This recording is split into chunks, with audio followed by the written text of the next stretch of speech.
Hello guys, welcome to विद्या मंदिर classes. Hope कि सब कोई मज़े में हो। क्विज 11 के सॉल्यूशन के साथ मैं संजीव कुमार। तो चलिए स्टार्ट करते हैं। Question number 1। क्वेश्चन नंबर 1 क्या है? N object of 1 kg is placed on a rough horizontal surface having coefficient of friction mu, a force of 10 Newton acts on it horizontally for displacement 1 meter. If net work done on the object is 6 joule, then what is value of mu? So given quantity पहले identify करो। ए object एक horizontal surface पे रखा हुआ है। This surface is horizontal.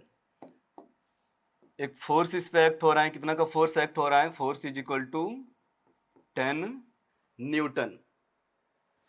कुछ coefficient of friction का value है। ओके, आफ्टर सम टाइम इसका डिस्प्लेसमेंट हो गया, कुछ ऑब्जेक्ट यहां पे आ गया। सो डिस्प्लेसमेंट का अगर डायरेक्शन शो करोगे तो क्या आ जाएगा? डिस्प्लेसमेंट, ये आ गया डिस्प्लेसमेंट का direction. Okay, displacement is in the direction of force. और जो फ्रिक्शन फोर्स इस पे एक्ट हो रहा होगा, फ्रिक्शन फोर्स इस मोशन को अपोज कर रहा है। दैट्स वाई फ्रिक्शन फोर्स को अपोजिट डायरेक्शन में शो करेंगे। This is friction force. अब ये बताओ, this object is sliding on a surface, so there will be kinetic friction acting on the object. तो काइनेटिक फ्रिक्शन का value throughout the motion constant ही रहता है। दैट मीन्स ये जो फ्रिक्शन फोर्स आ गया, काइनेटिक फ्रिक्शन फोर्स, और म्यू सिर्फ सिंगल वैल्यू दिया हुआ है, तो इसका वैल्यू क्या लिख सकते हो? Mu M G. Mu into N होगा, बट यहां पे नॉर्मल रिएक्शन को जैसे ही वाई डायरेक्शन में बैलेंस करोगे फोर्स को, इक्विलिब्रियम कंडीशन के लिए क्या आ जाएगा? N is equal to M G. So friction force is mu M G. अब गिवन क्वांटिटी क्या है? Net work done on the object is 6 joule. That means W net is equal to 6 joule. SI unit में given है। So net work done is work done by all the forces acting on the object, and you can find all the forces in fluid diagram. Normal reaction, weight, friction, and external force of 10 Newton. Work done by normal reaction is 0 because angle between displacement and normal reaction is 90 degrees. Similarly, work done by weight is 0. Work done by force, external force 10 newton, displacement देखो same direction में है क्या? So work done by this force is positive. So work done by this force, displacement दिया हुआ है 1 metre, that means 10 into 1 plus work done by friction. Work done by friction क्या होता है? Negative. Friction force and displacement का direction अगर देखोगे just opposite है। ओके, तो यहां पे हो जाएगा minus of value of friction force mu M G into displacement 1, that is equal to 6। एक इक्वेशन आ गई अपने पास, इसको सॉल्व करते हैं। 10 माइनस म्यू का वैल्यू फाइंड करना है हम लोगों को। मास क्या दिया हुआ है? 1 kg। वैल्यू पुट करो। जी का value 10 is equal to 6। Okay, solve करने के बाद क्या आ गया वहां पे? Mu 10 mu is equal to 10 minus 6, that is 4। Mu is equal to 0.4। So coefficient of friction 0.4। Correct answer B. Let's move to the second question. An object is released from rest in gravitational field. Work done by gravity in first second is 9.8 joule and in third second is W. Assuming that force due to gravity is constant, the value of W. Okay, question को अच्छे से समझो। An object is released from rest. जब rest से एक object को release करेंगे तो जो भी एक्सीलरेशन होगा वो उसका डिस्प्लेसमेंट कराएगा। Okay, so now a object is releasing from rest. Initial velocity 0 and the force acting on the object is only gravitational force, and force due to gravity is constant. Given है कि force of gravity क्या है, constant है, ठीक। Constant क्यों लेते हैं force of gravity? Because for small displacement variation is G is negligible, that's why we take gravity constant, okay, small displacement के लिए ओनली, ठीक। तो गिवन है, कांस्टेंट है, कोई बात नहीं। Force of gravity constant act किधर करेगा? डाउनवर्ड डायरेक्शन में। This force is a constant is equal to mass into acceleration. Mass is constant, तो यहां से क्या आ गया? एक्सीलरेशन इज कांस्टेंट, ठीक। Initial velocity and constant acceleration. एक ऑब्जेक्ट मूव किया having initial velocity 0 and constant acceleration, तो याद करो displacement covered in equal time interval क्या होता है, ठीक।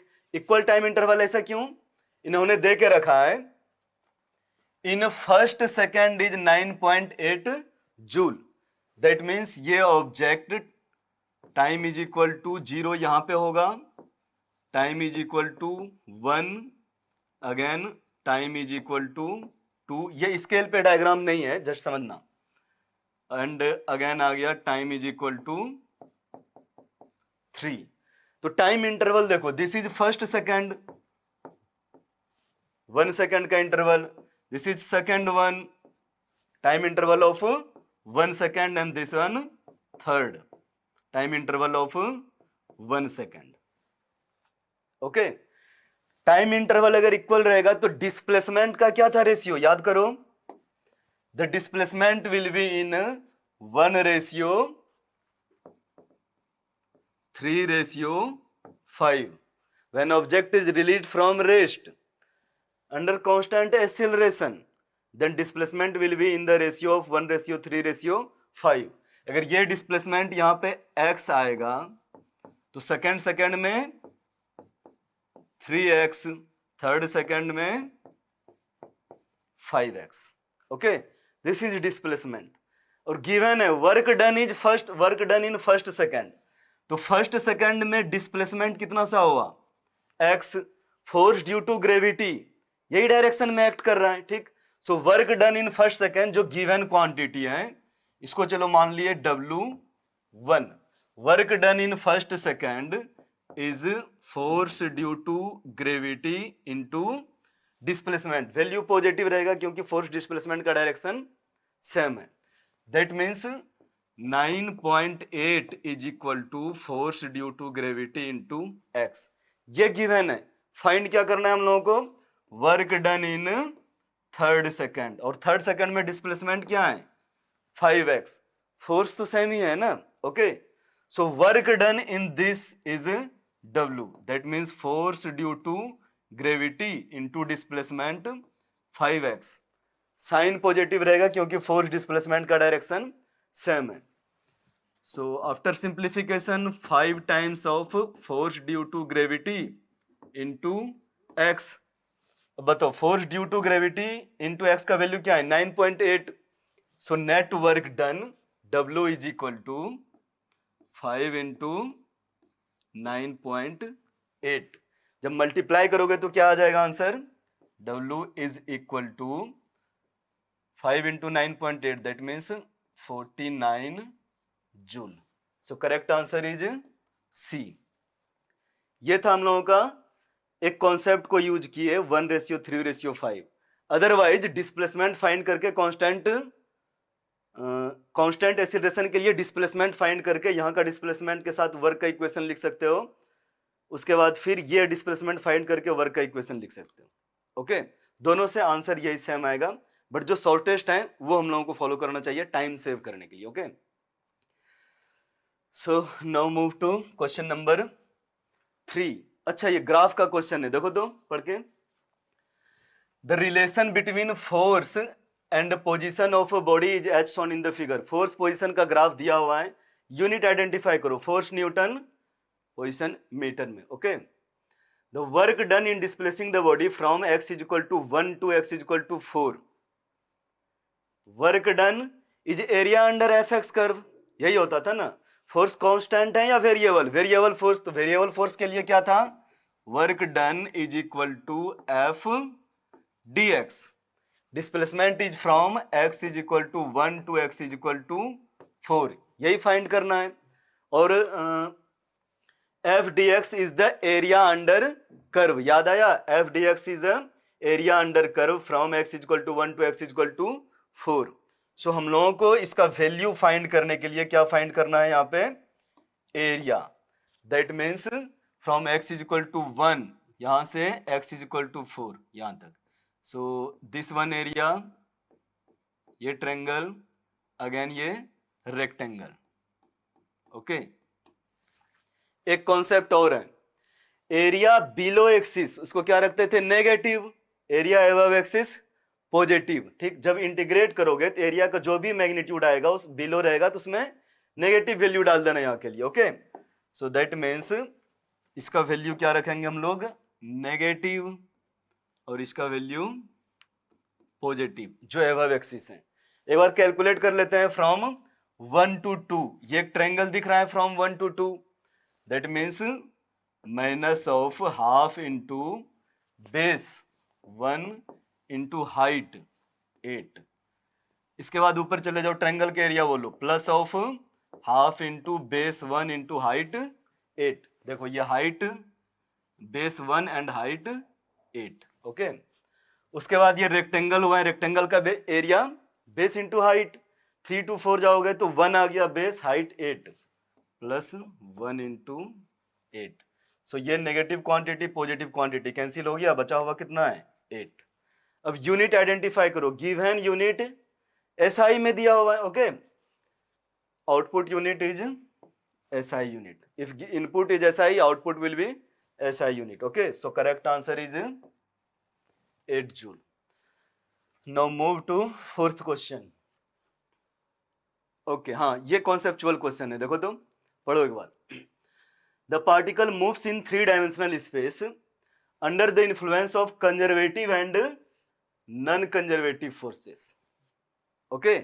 Conservative force and non conservative forces. ठीक. Starting and ending eight same point. एक पार्टिकल कहीं यहां से स्टार्ट हुआ, ये कहीं से घूम करके आया होगा और अगेन फिर से यहीं पे आ गया. एक साइक्लिक पाथ दिख रहा है क्या यहाँ पे. Okay. Ending and starting same point, एक साइकिल कंप्लीट कर लिया उन्होंने. ठीक. For complete journey let WC and WNC represent the work done by conservative and non-conservative forces respectively. Work done by conservative force, work done by non-conservative force. Okay. Choose the correct option. अब ये बताओ, for complete cycle, that means initial और final point अगर same ही होगा तो work done by conservative force क्या होता है, 0. इसका प्रैक्टिकल देख सकते हो यहाँ पे.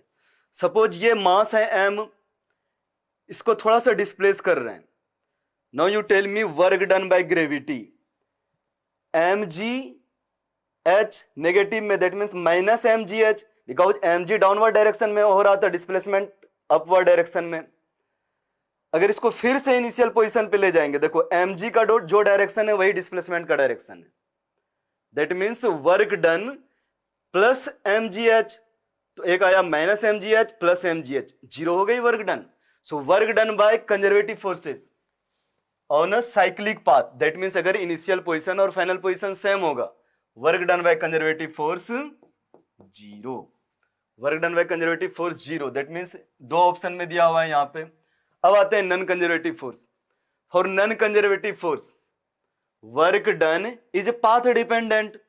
सो फॉर कंप्लीट साइकिल यहाँ पे भी कुछ वर्क होगा, यहाँ पे भी कुछ वर्क होगा, सबको क्या करो, सम कर दो, वो 0 नहीं आती. Okay. Work done by non conservative force for a cycle is not equal to 0. Okay. That's why correct answer option D. An object of mass m is placed on top of rough inclined plane. ये plane rough है, coefficient of friction mu given है यहाँ पे. Okay. Determine work done by friction force when object slide down from A to B, from top to bottom. यही work done by friction force find करना है. Okay. तो एक बार यहां पे देखो, सबसे पहले आइडेंटिफाई करो फ्रिक्शन फोर्स कांस्टेंट एक्ट कर रहा है या फिर वेरिएबल है। अगर कांस्टेंट होगा तो डायरेक्टली फोर्स इनटू डिस्प्लेसमेंट कर देंगे, ठीक। साइन कैसे फाइंड करोगे, पॉजिटिव वर्क हो रहा है या negative, that means direction of force and direction of displacement, यही आइडेंटिफाई करना है।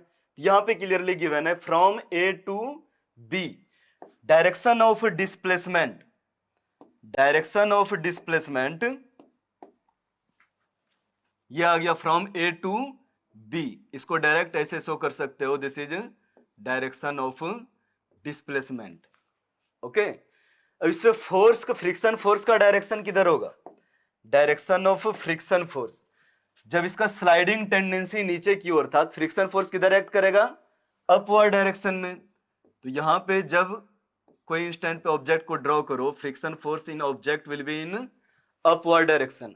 फ्री बॉडी डायग्राम में इस पे एक फोर्स लग रहा होगा mg एंड नॉर्मल रिएक्शन, ये एंगल अगर थीटा है तो this angle will be theta, okay. In perpendicular direction acceleration of object is zero, just identify object is not moving in the direction perpendicular to the plane, that's why if acceleration is zero in perpendicular direction, so net force in perpendicular direction will be zero. So component of mg perpendicular to plane क्या हो जाएगा यहाँ पे, mg cos theta, mg cos theta. So perpendicular to plane total force क्या होना चाहिए, zero, that means force perpendicular to plane is zero. In perpendicular to plane direction normal reaction, plus में लिखो mg, माइनस में just opposite direction mg cos theta is equal to zero. यहां से आ गया normal reaction is equal to mg cos theta. एक बार normal reaction अगर आइडेंटिफाई कर लिए तो फ्रिक्शन फोर्स का वैल्यू फाइंड कर सकते हो। Sliding condition, kinetic friction act होगा, एक ही म्यू दिया हुआ है, that means mu into N. So value of friction force is equal to mu into N, that means mu mg cos theta, okay. Friction force आ गया, displacement यहां पे दिखा, देखो दिख रहा है, the friction force is acting in the direction opposite to the displacement, that's why work done by friction force is negative. cos 180 क्या हो जाएगा, -1, work done by friction force negative, total option में नेगेटिव दिया हुआ है, इसका मतलब magnitude identify करना ही होगा, okay. So work done by friction force is equal to value of friction force into displacement, minus में लिख दो value of friction force into displacement, displacement from A to B, ठीक। चलो डिस्प्लेसमेंट लिख दिया यहां पे A to B, okay. Friction force का वैल्यू लिखो, that means minus mu M G cos theta. एवी का वैल्यू क्या है, एवी का वैल्यू कैसे लिख सकते हो, एच के टर्म में, ऑप्शन देखो एम जी एच के टर्म में दिया हुआ है, एच के टर्म में लिखोगे तो क्या आ जाएगा, यहाँ पे थोड़ा सा देखो ट्रिग्नोमेट्री लगा करके, ए बी साइन थीटा, ये ए बी हाइपोटेनियस है, उसका साइन थीटा क्या हो जाएगा, एच। तो यहां से क्या लिख सकते हो, A B is equal to H by sine theta. Value put करो यहाँ पे, फोर्स का वैल्यू, फ्रिक्शन फोर्स का value mu M G cos theta, और इसके लिए क्या आ जाएगा, H by sine theta. So work done by friction mu M G H sine theta, cos theta को नीचे ले जाओगे क्या हो जाएगा, mu M G H divided by tan theta, okay. So correct answer C, ठीक। ये अच्छा क्वेश्चन था, ओके। आइडेंटिफाई करना, देखो क्या क्या ऑब्जर्वेशन यहां से मिल सकता है। जब थीटा इंक्रीज कर रहे हो, थीटा इंक्रीज करोगे, एच कांस्टेंट, ठीक। If H is constant and theta is increasing, that means triangle अगर इस टाइप से बनेगा तो वहां पे फ्रिक्शन फोर्स का वैल्यू डिक्रीज कर रहा होगा, ओके। ये सब कुछ ऑब्जर्वेशन है जो काफी यूजफुल है, okay. Next question 6, determine work done bye a variable force. देखो तो force is not constant, 3x square I cap plus 2y J cap, x direction में क्या फोर्स है 3x स्क्वायर, वाई डायरेक्शन में 2y J cap, in displacing the object from A20 to B11। देखो ये कौन सा पॉइंट देके रखा है इन्होंने, ए point is 2 0 and B point is 1 1. Okay, this object is displaced from A to B. अगर पाथ देखो यहाँ पे, so this is the displacement of object from A to B. अब ये फोर्स वेरिएबल है, तो वेरिएबल फोर्स के लिए क्या हम लोग जाएंगे, वेरिएबल फोर्स के लिए फॉर्मूला यूज करो, work done by variable force. तो X direction and Y direction है, दैट मीन्स दोनों डायरेक्शन के लिए कंसीडर करेंगे। Forces in X direction dx plus force in Y direction dy। Small work done उसका समेशन। अब यहां पे वैल्यू पुट करो, फोर्स का वैल्यू दिया हुआ है ये, that means this is 3x square is x component of force, 2y is y component of force. एक बार इसको अच्छे से देख लो, force is equal to 3x square I cap plus 2y j cap. तो ये कंपोनेंट कौन सा हो गया, i के साथ जो कोफिशिएंट रहता है this is x component of force, और j के साथ जो कोफिशिएंट रहता है वो बोलते हैं y component of force. Okay, यहां पे पुट करो, that means integration of 3x square with respect to x plus integration of 2y with respect to y। Limit put करना, ये काफी इंपॉर्टेंट है, ध्यान से देखना। Initial position is a, final position is b, from to, देखो mention है यहाँ पे, from to a to b। That means arrow ऐसे ही लिखना, इनिशियल पोजीशन x कोऑर्डिनेट इसका क्या है 2 and x coordinate final 1, that means from 2 to 1। y के लिए इनिशियल 0 फाइनल 1, यही है बस। बाकी थोड़ा सा mathematics, that means 3x cube by 3 limit रखोगे 2 to 1 plus 2y square by 2 0 to 1। 3 3 cancel, 2 2 cancel, limit put किए तो क्या आ गया 1 cube minus 2 cube plus limit put करने के बाद 1 square minus 0 square, that is 1 minus 8 plus 1 minus 0। The answer is -6 joule. So the correct answer is A, -6 joule. Okay, ये question था वेरिएबल फोर्स को लेकर के। Okay, so let's move to the next question number 7। A chain of length 8 meter, a chain of length 8 meter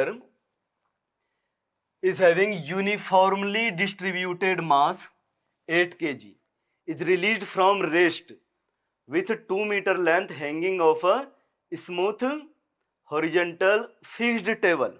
ठीक, तो पहले visualise कर लेते हैं कि एक्चुअल में ये गिवन क्या है। दिस इज टेबल, अब इस पे एक चैन रखो,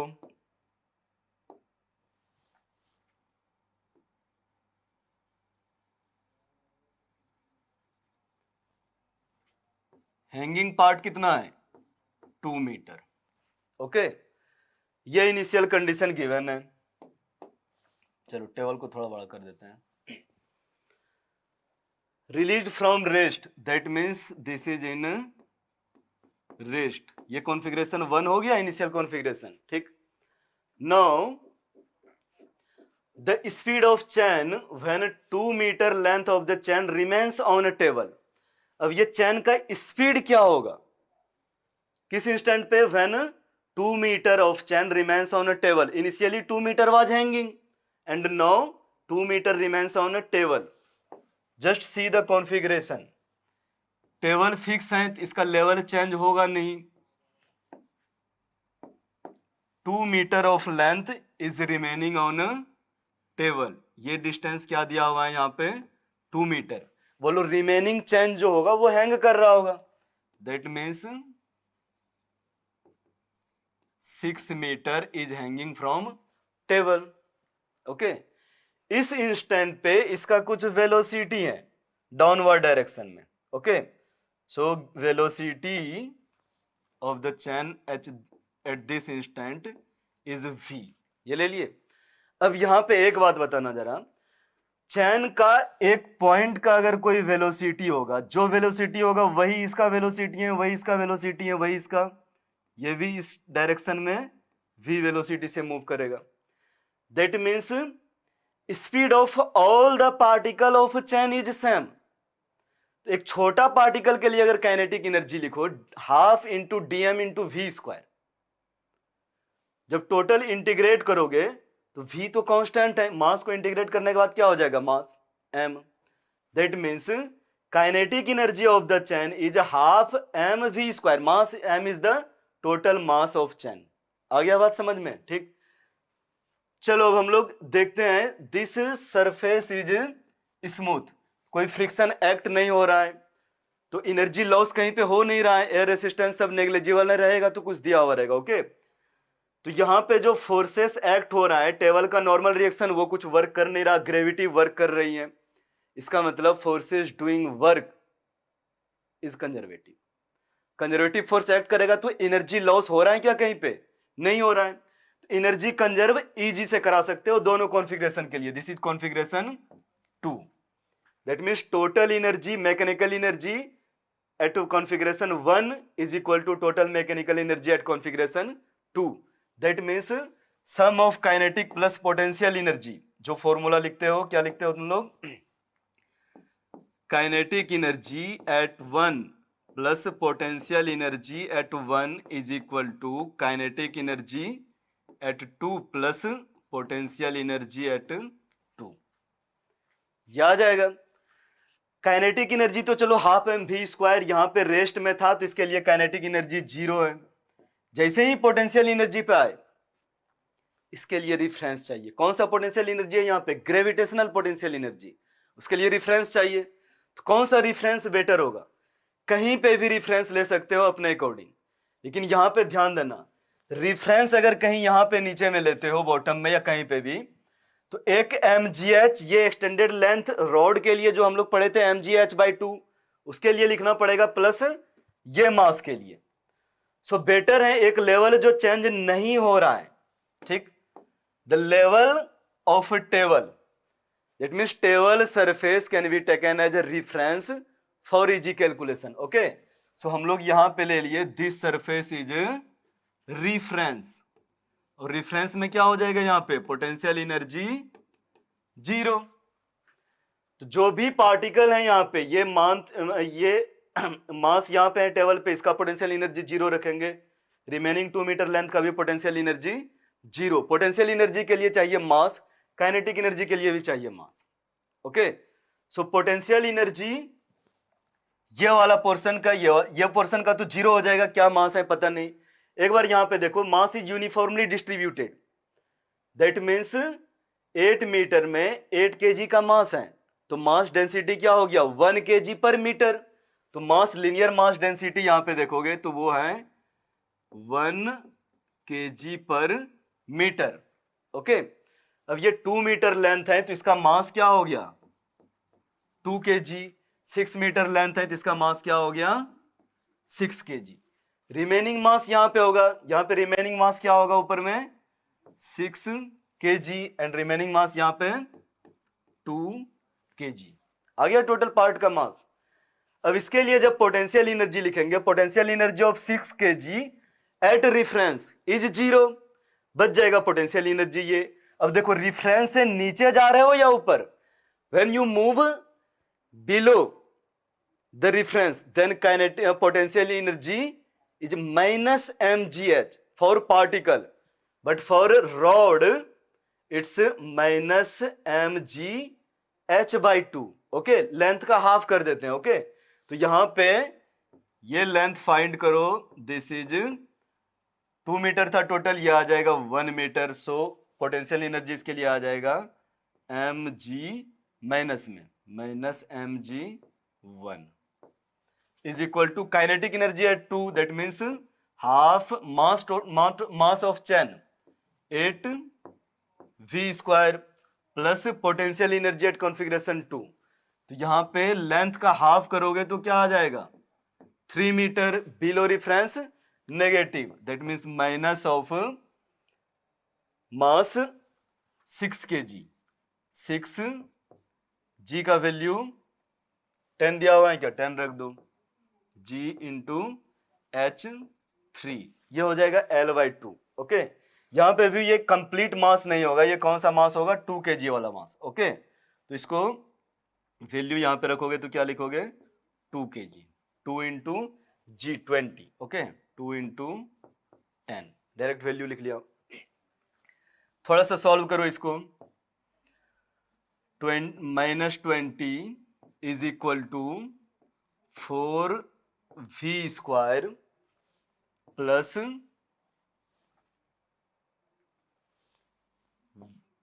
-180। ओके, प्लस माइनस ये माइनस हो जाएगा, 4v² दूसरे साइड लेते हो, दैट मीन्स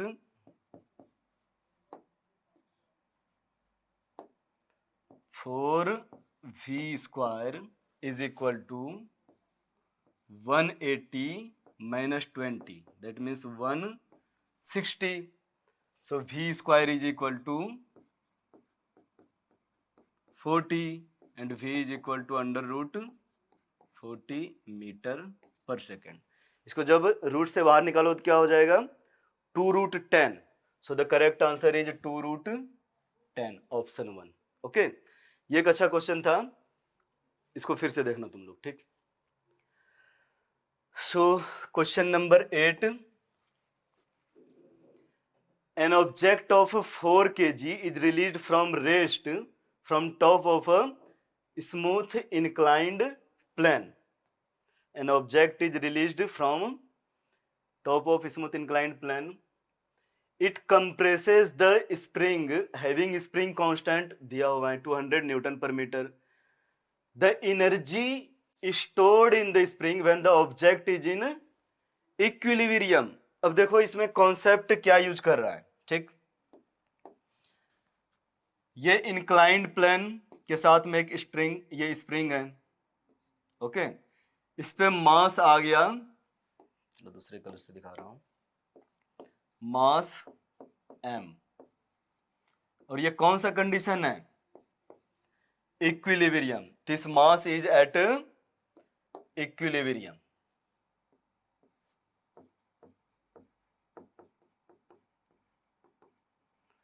अब इस इंस्टेंट पे स्प्रिंग में क्या एनर्जी होगा, क्वेश्चन अच्छा से समझ में आ गया।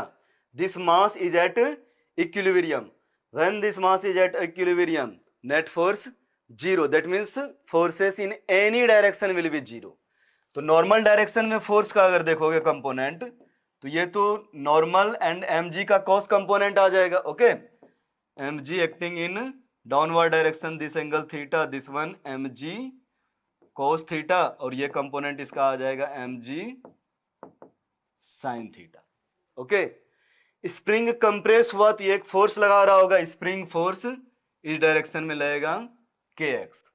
तो y डायरेक्शन में नॉर्मल रिएक्शन इसको बैलेंस कर रहा होगा mg cos थीटा को, x डायरेक्शन में स्प्रिंग फोर्स बैलेंस कर रहा होगा mg sin थीटा को। यही है इक्विलिब्रियम का कॉन्सेप्ट, इतना सा। ओके, तो एट इक्विलिब्रियम कंडीशन फाइंड क्या करना है हम लोग को, हाफ kx², यही होता है ना, energy stored in spring where x is the compression in spring for equilibrium condition. Equilibrium condition में क्या लिखोगे, फोर्स बैलेंस करो, spring force acting in upward direction is equal to mg sin theta. Okay, अब बातें clear है यहां से। x is equal to mg sin theta, mass दिया हुआ है क्या, 4 kg। ओके, 4g का वैल्यू 10, sin थीटा बोलो 1/2 डिवाइडेड बाय k का वैल्यू क्या दिया हुआ है 200। जब सॉल्व करोगे तो ये क्या आ गया 1/10 मीटर, ठीक। अब यहां पे वैल्यू पुट करो, spring energy is equal to half into 200 into x², that means 1/100 का स्क्वायर करोगे तो क्या आ जाएगा 1/10 इंटू 10। सॉल्व करने के बाद क्या आ गया ये 1 joule. Option B is correct option. Okay, यहां पे हमेशा ध्यान में रखना कौन से कंडीशन के लिए एनर्जी फाइंड करना है। एक्सट्रीम कंप्रेशन के लिए डिफरेंट एनर्जी होगा। ओके, यहां पे क्या था, इक्विलिब्रियम कंडीशन के लिए। ठीक, चलो मूव करते हैं हम लोग question number 9। A uniform chain of length 2 meter is kept on a table such that length of 60 centimeter hangs freely from edge of table. The total mass of the chain is 4 kg. What is the work done in pulling the entire chain on the table? फिर वही configuration बनाना पड़ेगा, बनाओ। Initially चलो initial और final table बना दिए पहले, उसके बाद चैन दिया हुआ है, this 60 centimetre, 60 centimetre is hanging from table initially. अब इस पे क्या हुआ, किसी ने फोर्स लगाया होगा यहां पे, स्लोली चैन को मूव कर रहा है और फाइनली कहां पे आ गया चैन, यहां पे। टोटल एनर्जी देखो यहां पे आने के बाद कुछ इसमें काइनेटिक एनर्जी दे के रखा है क्या, क्वेश्चन में मेंशन नहीं किया है, तो हम लोग क्या करेंगे, काइनेटिक एनर्जी 0, क्योंकि जो भी मिनिमम फोर्स लग रहा होगा, मिनिमम वर्क डन कर रहा होगा, ये जस्ट इसको ऊपर करना है। Okay, what is the work done in pulling the entire chain on the table, on the table पे लाने के बाद वेलोसिटी इंपार्ट नहीं करना है। Okay, so work done by external agent without changing kinetic energy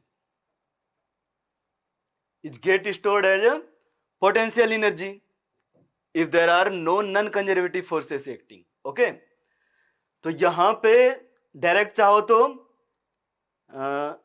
mgh से कर सकते हो, mgh is work done by external agent. ठीक, तो यहां पे जो भी वर्क किया, work done by force is equal to increase इन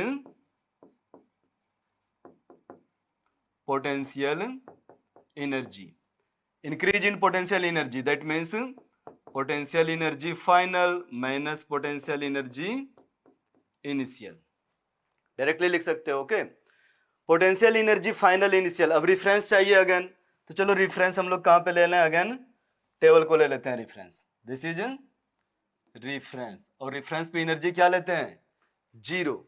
तो यहां पे ये वाला पोर्शन था, इसका कुछ मास होगा, वो उसका पोटेंशियल एनर्जी 0 है, इसका मास हम लोगों को फाइंड करना है। ओके, तो सपोज इसका मास हो यहाँ पे m डैश, हैंगिंग पोर्शन का। ठीक, तो हैंगिंग पोर्शन का मास कैसे फाइंड करेंगे, यूनिफॉर्म चैन, यूनिफॉर्म दिया हुआ है chain, that means mass density is constant. Mass density lambda कैसे फाइंड करोगे, mass per unit length, that means 4 kg divided by 2 meter, 4 by 2 that means 2 kg per meter। और ये वाला पोर्शन का मास क्या होगा, mass density 2 into length, that means 0.6, तो क्या आ गया 1.2 kg। ओके, यह आ गया mass, that means mass of hanging portion, क्योंकि काइनेटिक एनर्जी इसका ही, पोटेंशियल एनर्जी इसका ही लिखना है, बाकी का तो रेफरेंस पे आ जाएगा 0। अब ये जो मेजर करते थे हम लोग, कैसे मेजर करते थे, mgh by 2, that means 30 centimetre. ये 60 है टोटल, तो यहां से क्या आ जाएगा 60, नेगेटिव है बिलो द लेवल, तो नेगेटिव में लिखेंगे। ओके, पोटेंशियल एनर्जी फाइनल बता दो क्या है वहां पे, 0 माइनस पोटेंशियल एनर्जी इनिशियल, ये वाला पोर्शन का पोटेंशियल एनर्जी क्या हो जाएगा, m डबल डैश का potential energy 0, because this is at reference. यहां पे m डैश मीन्स बिलो आ रहा है, तो माइनस में लिखेंगे इसको, माइनस 1.2 m, g का वैल्यू क्या है 10 इंटू h बाई 2, ये 60 सेंटीमीटर था, ये 30 सेंटीमीटर है, SI यूनिट में 0.3। देखो तो एक बार मल्टीप्लाई करके क्या आ रहा है, माइनस माइनस प्लस 36 10, चलो डेसिमल चला गया उधर, that means 3.6 joule. Work done by external agent without changing kinetic energy कितना आ गया, 3.6 joule. Correct answer is B. Now let's move to the last question. Okay, इसको अच्छे से पढ़ो जरा क्या दिया हुआ है. At the given instant shown the spring is compressed by 10 centimetre. ये जो स्प्रिंग दिया हुआ है इनिशियल कंप्रेशन है, इसमें initial compression x is equal to 10 centimetre and the object is at rest. ये ऑब्जेक्ट क्या है, रेस्ट में, ठीक ना. The object is not connected with spring, मतलब ये स्प्रिंग से फ्री हो सकते हैं. ऑफकोर्स जब कंप्रेस करोगे तो उस जगह तो टच कर रहा होगा, लेकिन कोई टाइप के फिक्स कनेक्शन नहीं है. ओके, एक स्टॉपर दिख रहा है वहां पे. व्हेन स्टॉपर इज रिमूव्ड, ये स्टॉपर को रिमूव किए तो ये क्या करेगा, स्प्रिंग अपना नेचुरल लेंथ गेन करना चाहेगा. Okay, the object hit the horizontal surface OA with speed v. तो जैसे ही स्टॉपर को रिमूव किए तो ये यहां पे देखो डायमेंशन दिया हुआ है 1 मीटर. ऐसा क्यों दिया हुआ है, क्योंकि कंप्रेशन था 10 सेंटीमीटर. अगर ये डायमेंशन 10 सेंटीमीटर से कम हो गया फिर तो स्प्रिंग पूरा रिलीज भी नहीं करेगा, ये मास हैंग कर जाएगा, ये सरफेस छोड़ देगा, इधर नीचे आ जाएगा. ओके, इसीलिए 1 मीटर है, that means spring fully natural length पे गेन करेगा, तब तक इस पे फोर्स लगाते रहेगा. ओके, तो ये यहां से मूव करना स्टार्ट किया, इस टाइप से जाएगा और कहीं पे स्ट्राइक किया. इसको कितना वेलोसिटी से, विथ वेलोसिटी v. ठीक, तो चलो देखते हैं. This is smooth surface, no energy loss. यहां पे भी ग्रेविटेशनल फोर्स एक्ट कर रहा है, कोई एनर्जी लॉस नहीं हो रहा है, that means energy conserve. Net work done, energy अगर कंजर्व है तो हम लोग क्या फाइंड कर सकते हैं, total initial energy equal to total final energy. इसको बोलो कॉन्फ़िगरेशन 1 और यहां पे जब आ गया इसको 2. ठीक, total energy initially is equal to total energy at point 2. तो यहां पे v वेलोसिटी है, कंजर्व करो एनर्जी को. Kinetic energy at point 1 plus potential energy at point 1 is equal to kinetic energy at point 2 plus potential energy at point 2. ये आ जाएगा. Potential energy यहां पे ध्यान देना, ग्रेविटेशनल पोटेंशियल एनर्जी भी होगा, स्प्रिंग पोटेंशियल एनर्जी भी होगा. दैट मीन्स यहां पे जो लिखोगे kinetic energy at point 1, potential energy में दो पोर्शन आ जाएगा, spring potential energy plus gravitational potential energy. ठीक, तो यहां पे भी आ जाएगा spring potential energy plus gravitational potential energy. जब ऑब्जेक्ट यहां पे था first configuration, second configuration, second point lower है, तो हम लोग ग्रेविटेशनल पोटेंशियल एनर्जी के लिए रिफरेंस यही एज्यूम कर लिए. रिफरेंस पे क्या हो जाएगा, potential energy at 2 is 0, gravitational potential energy 0. Okay, तो चलो देखते हैं यहां पे. Initially the object is at rest, तो काइनेटिक एनर्जी एट 1 क्या हो जाएगा, 0. पोटेंशियल एनर्जी में पहले देखो spring potential energy, spring potential energy half के एक्स स्क्वायर, हाफ के x square, that is initial compression. Okay, plus gravitational potential energy, reference से ऊपर है क्या मास, ऑफ कोर्स पॉजिटिव लिखेंगे, mg height h is equal to kinetic energy at point 2 half m v square plus potential energy at point 2, 0. वही है reference. हाँ, spring potential energy देखो जब पॉइंट 2 पे पहुंच गया होगा तो स्प्रिंग अपना नेचुरल लेंथ में, कंप्रेशन क्या है 0, तो स्प्रिंग पोटेंशियल एनर्जी क्या हो जाएगा 0.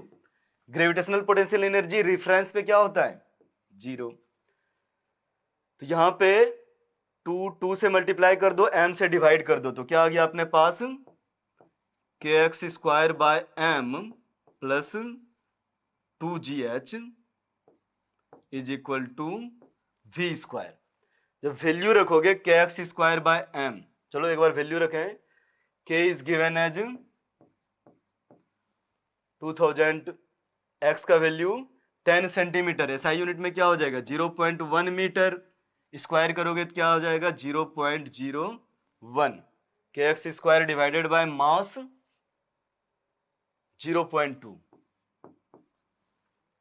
प्लस 2 इंटू जी का वैल्यू क्या रखना है 10, हाइट 20। ओके, सॉल्व करो इसको, डेसिमल गया, दिस इज 100, 400 प्लस 100 500,